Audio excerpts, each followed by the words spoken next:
Figured come to you guys with a different video today just to see how it does. But many of you guys know me for being a fan of JoJo's and JJK. But there is another anime that I would like to put my hat in the ring on. It's my first one actually. That would be Dragon Ball, specifically Dragon Ball Z. Um, Back whenever I was much younger, that was the first anime I got to see. If we're not counting Pokemon here, but with Dragon Ball came the prospect of realizing that, looking back on it, there's a man with a bigger loss streak than Megami, which is Yamcha. This man was taking L's that were so tremendous that we have, as a community, not let him forget them. Like, one prime example was during the what is it, Namekians, or not Namekians, the Saiyan saga with Nappa and Vegeta. Yamcha took an L, not against Nappa, not against Vegeta, but against one of the green unnamed Cybermen that they planted. Like, he was trying to aura farm so hard with, like, techniques that he had, and man's out here literally got one shot by a random plant that they picked up on an alien planet that had no function other than to fight. Literally, it exploded and, like, just died and killed him. All that was left of it was a hand, and all he was left was hitting that random pose on the ground, which was later called back to in Dragon Ball Super during the Beerus Champa baseball arc. Dude, why is it putting me in Singapore servers? Anyway, this now comes into a cool another thing. The fact that in original Dragon Ball, Yamcha was not taking L's. This man was aura farming. This man was getting feats. Like, he was doing so good. He was like in his prime in original Dragon Ball. All it took for him to get out of prime was like a small time skip in Goku having a kid. Plus, that's not even to mention that in original Dragon Ball, this man was like a few good lines away from bagging Bulma. And you know where that progress went? Straight down the drain once Vegeta showed up.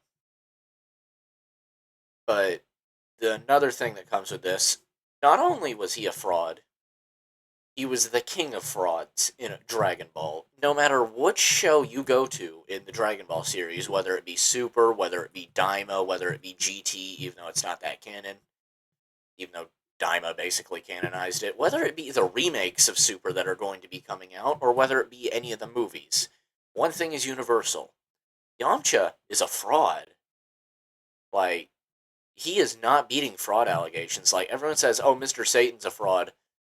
What do you want Mr. Satan to go do against, like, literal gods? Like, the best clip I can think of is that one that's recently resurfaced and going viral, where it's just like Mr. Satan punches Goku and Goku just flies off. It's like, I forgot my tractor.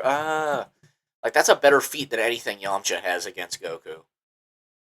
And, like, another one that just be taking constant L's, but at least he isn't a fraud with that, is Vegeta. Because literally, Vegeta never has a win against a against a main arc villain, no matter what. But he always gets the side villains. Like, good examples include Cell. In semi-perfect form, he could have killed Cell, and instead he decides, I'm gonna let him power up and get a real fight. And then as soon as he does, he gets Namekian cells that are Cell gets basically Piccolo's powers now full swing, so he can regenerate anything. So Vegeta basically Apple logoed him with a final flash, and Cell's like, you can't be serious. You really think that worked? And then just straight up kicks his ass. Then another one, Boo, and just Majin Vegeta and Boo in general. That was a whole arc where the only reason Vegeta even got a win against a main series villain was because him and Goku fused together, and I think that was Gogeta that they became, or Vegito, I can't remember. Because, depending on Fusion Dance or Potara Earrings, depends on if the transformation's different. But anyway, after this, another thing we must consider is Frieza in Resurrection F, and then also just the same arc in Super. Frieza was like, he took Goku out of commission. Goku is laying on the ground, like, oh, I need a sensu bean or something.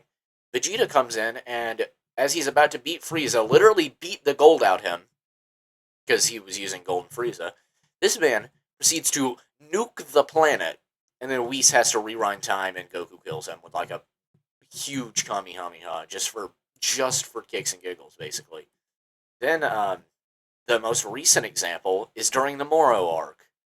Literally, Vegeta pulls up, or Vegeta's nowhere to seen for most of the beginning fight between Super Blue Goku and Moro. Moro is like beating Goku up, like actually kicking his ass.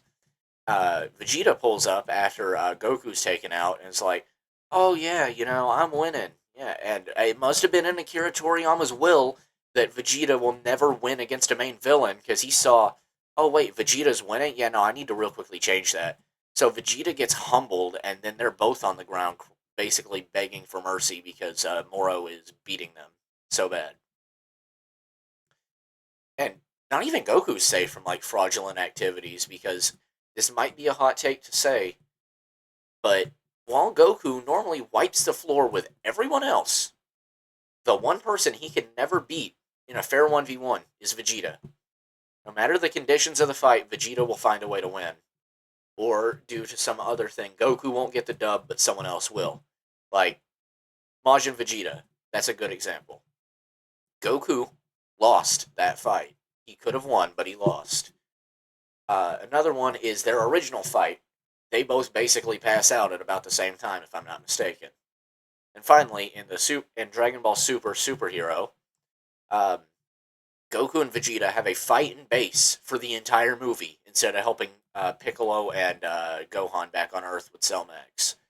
And the movie ends pretty much with Goku and Vegeta both passing out, but Goku fell first, so Vegeta technically secures the win there. While we're on the subject of Super, Gohan, specifically Beast Gohan. That's such a random transformation, and yet it felt deserved for power creep. Same with Orange Piccolo. They're both basically random transformations, but they were earned. Like, most transformations in Super were earned ones.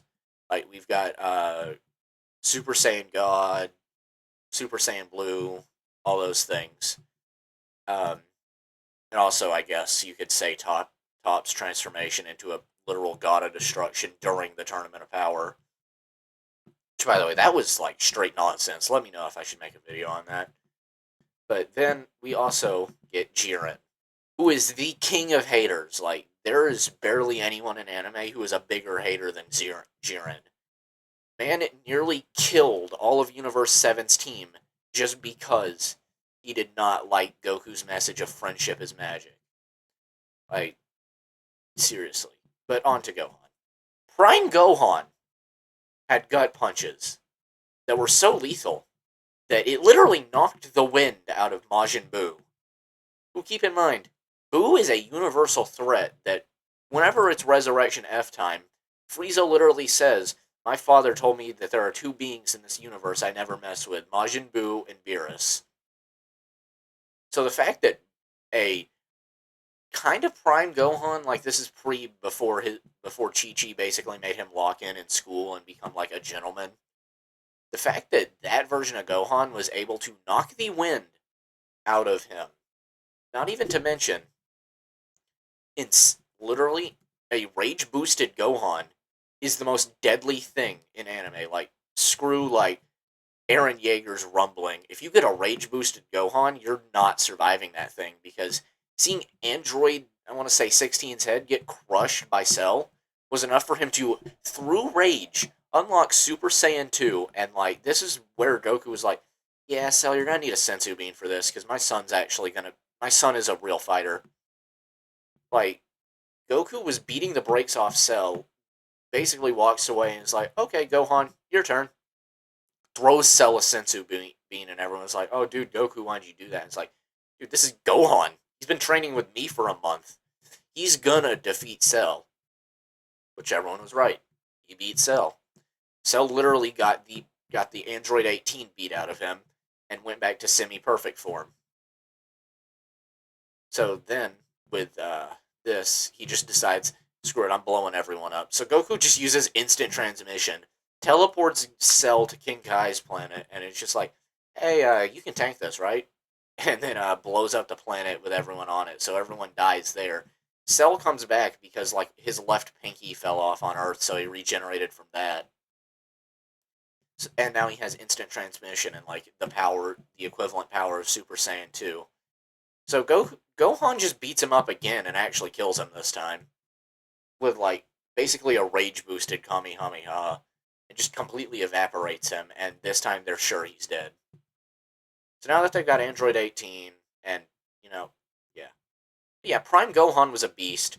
Prime Piccolo was an aura farmer after the Cell arc because this man decided I am not Piccolo anymore. I am the nameless Namekian because he absorbed Kami and also Nail back on Namek. So yeah, he's got like the power of 3 Namekians in one body. And now for some reason they had to like get another Namekian because since Kami got absorbed and is no longer the god of Earth, they had to find a new one for the Dragon Balls to wish everyone back. Which thankfully they had one called Dende, who basically they kidnapped a Namekian child and made him the new god of Earth, and everyone's fine with that.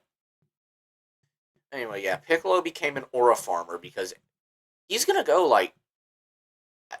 Actually, I can't remember the last time Piccolo caught a dub outside of the Tournament of Power. Um, but yeah, Piccolo will literally show up to a battle, aura farm, get his ass beat, and then keep aura farming. Um, but yeah, overall, I hope you guys enjoyed the Dragon Ball video. If this style of content works for you guys, please like and subscribe and comment what I should do for the next video. Anyway, peace.